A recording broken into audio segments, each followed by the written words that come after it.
Good afternoon, good morning, depending on where you are in the world. Thanks for tuning in to another session of Notes from the Route. My name is Jared Forte, and this is the show we do every Monday through Thursday at noon Eastern Time. And the purpose of the show is to go over some of the ideas and concepts and things that I've been thinking about and writing about. Um, Sort of as a part is almost like one of the drafts of the writing, where I want to present some of the ideas in public and create an opportunity to start a conversation, hopefully one that will be fruitful for you as a listener. Hopefully, some of the ideas resonate with you or can help you in the work that you're doing. And also, it will help me, your feedback and your participation in the conversation helps me to get clear on the ideas as I work through them. So hopefully it can be a win-win situation. Again, it's every Monday through Thursday that we present this show. You can get more details about it and about me at jaredforte.com. Also follow me on Twitter to continue the conversation over there. You can watch the show live right here on G Plus or also on YouTube, and at jaredforte.com/live. Okay, so the subject of today's session is, I entitled it, Is It the Shoes? And it's a conversation about tools versus talent. It's not necessarily, I said versus talent, but it's more of a relationship that's not necessarily in conflict, but it's two different ideas or two different things that people attribute productivity and success and accomplishment.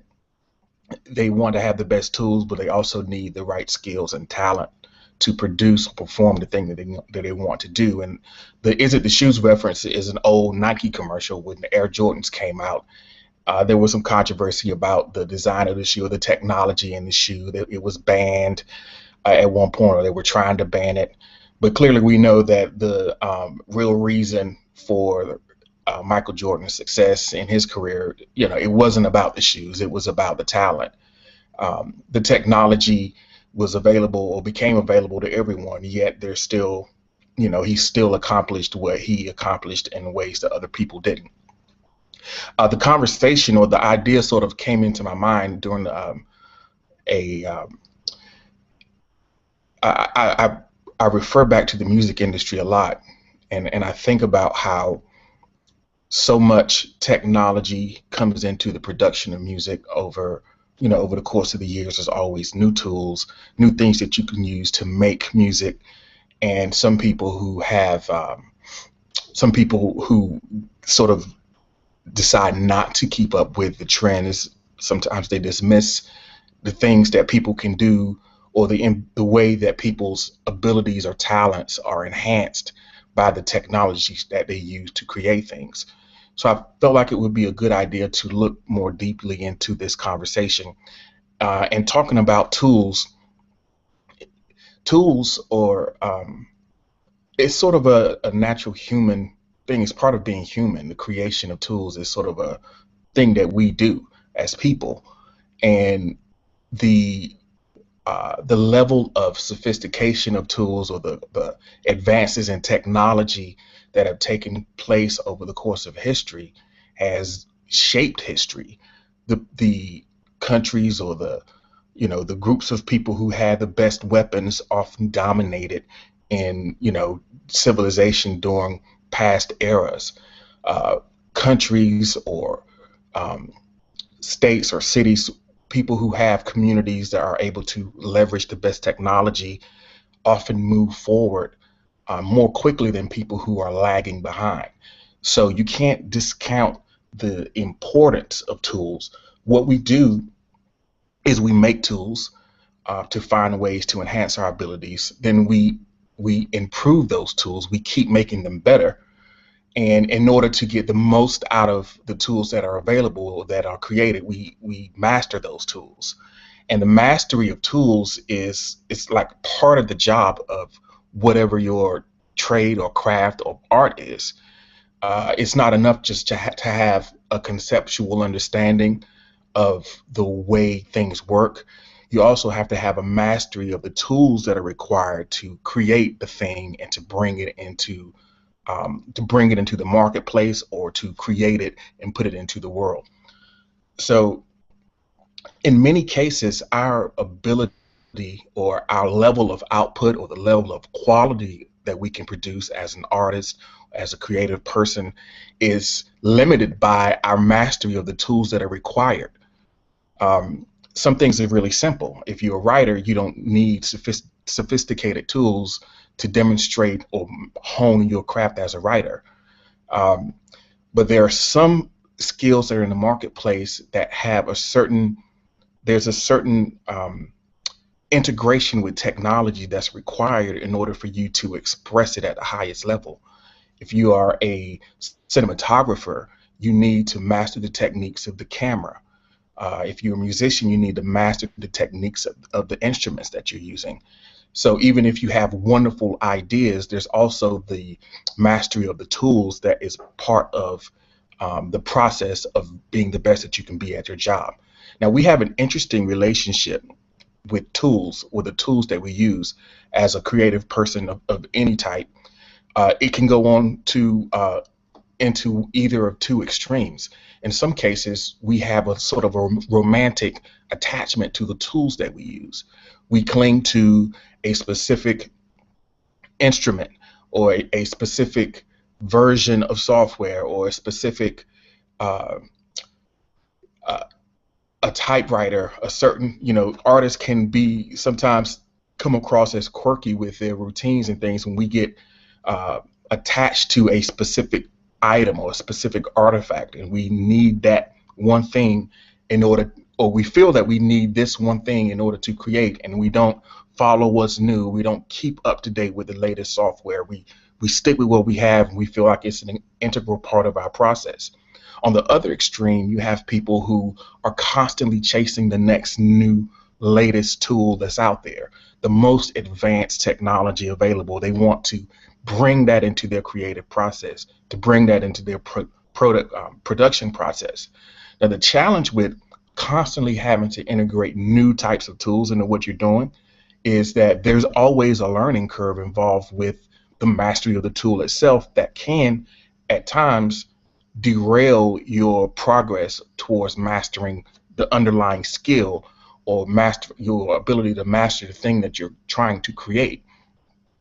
Like I said before, with like a writer doesn't need advanced tools, but there are a lot of great tools available to help enhance a writer's productivity. And if you stay on a goose chase trying out all the new tools, it might get in the way of you actually doing the work of creating something. So that's the different ways. Like, it's important to embrace it. People embrace technology in different ways, but that's sort of what we look at. So what exactly are tools designed to do? Um, there are three ways I want to look at it. One thing that tools do is they automate things. They take some of the drudgery, some of the manual labor out of the creative work that you want to have to do. They streamline processes and save the labor. Um, they also create leverage and enable scale. So in the past, if you wanted to build something of any scale, you had to use people. You had to leverage through people. You had to grow by adding new people to do the work that you couldn't do. Now you can use technology to create leverage in your projects, and use technology to scale. And another interesting thing that tools do is they manipulate constraints. I don't want to say they can go either way. In some cases, a tool tightens constraints. If you have an application that's designed to do a specific thing extremely well, sort of a single function application, then when you use that, it focuses you. It doesn't allow you to go and do everything in the world. It lets you do this one thing extremely well, and that tight constraint kind of can enhance your productivity because it eliminates distractions. On the other end, you have tools that loosens constraints. They enhance your ability to the point that they create new possibilities of what's available for you. So many things that are in the digital realm, so many things that happen with software. They create possibilities that were not imaginable in the analog world. Like in the music world, there's some sounds and things that are strictly in the digital domain. They're not analogous to anything that exists in nature or in natural acoustic instruments. They are um, local and specific to digital, and they create new possibilities and opportunities to expand your creativity and to try new things. Um, so yeah, you automate, you create leverage, and you manipulate constraints with tools. How does this have what effect does this have on the output or the work? Um, well, in some cases, and I've experienced this, sometimes the tools can create another layer of abstraction. They create distance from the work that you do because you are not directly connected to it. You lose some of the human connection to the products that you make. Um, Now, there's a difference. Like tools can enhance creativity, but there's a difference between creativity and creative production. Um, Creativity, and the difference between the two, or the factor that separates the production from just the raw creativity, is the discipline. Creative production requires discipline, and in both senses of the word. In one meaning, discipline means an area of focus or a field. So people consider um, a discipline like visual art, photography. People describe those endeavors as disciplines because they have a focused body of knowledge that people who practice that are mastering. And the other discipline is just our own control of ourselves and our emotions to keep ourselves on task. So creative production requires discipline.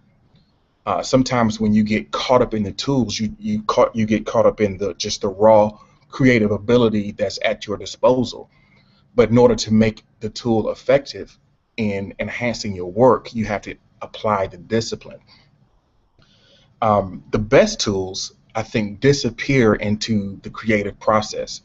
They don't put that barrier between your idea and the means that you have to use to execute it. They have an interface that works with you rather than being a barrier between you and what you're trying to create. And that's why I think interface design is such a huge part of like software applications, for example. They understand that in order for a piece of software to really achieve its highest potential for the user, then the way that it interacts with the user, or the way that the user interacts with the software, is a critical piece of that. Um, another Sometimes I think that we lose something when in the process of automation, the way that tools um, streamline processes. Sometimes I feel like we lose some of our um, there might be something lost in that process of labor, the labor that were saved through the automation and the leverage of the tools. Sometimes I think that there's something missing from the output. Um, Something of us is missing when we completely take ourselves out of the entire process of creating. So that's one of the difficult balancing acts that I think any creative person um, has to consider when they think about the tools that they use for the craft. If you're a musician and you're using advanced technology in your production of music, are you using it to the point that the music sounds less human, and do you lessen your impact or the connection that you make with your audience with it? Um, does your product or service feel cold and impersonal because you are automating aspects of your customer service? Are you in your social media communications? Are you using a lot of cold and personal and automated responses and posts and things of that nature? All these things that help save us time, sometimes they pull us out of the process and us out of the conversation, and they degrade the output. And while tools, in many cases, especially the ones that are designed to save labor, are there to increase scale, in many cases now, people expect not mass, but they expect personal connection. And it's difficult sometimes to keep a hold of that when we pull ourselves out of the process to that degree. Um, I think that with talent and tools, um, I haven't talked a lot about talent. I believe that talent is a seed. Sometimes we are tools, sometimes obscure talent, meaning our strengths get bottled up or lost in part of the process that's automated. The thing that makes us special gets automated out of the conversation. And sometimes talent is enhanced, and the things that the technology compensates for our weaknesses.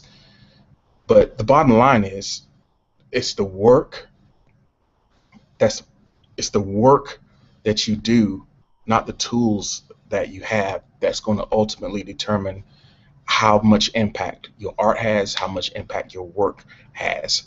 And in any case where the tools are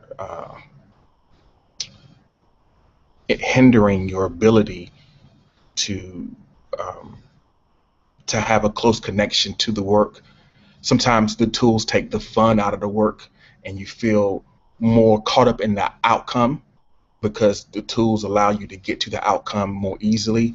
You lose the joy of the process. And I think that that is the most important thing. If you're creating something, there needs to be some joy in that journey that you're taking to make the thing. And let's not let the tools take that away from us. So that's the conversation about tools and talent. We'll be back tomorrow and we'll do a recap of the week. I hope that you enjoyed the session. You can check out more at jaredforte.com. Follow me on Twitter at thisjared. This has been Notes from the Route Session 11. I really appreciate you taking the time to spend with me this afternoon. Have a great day.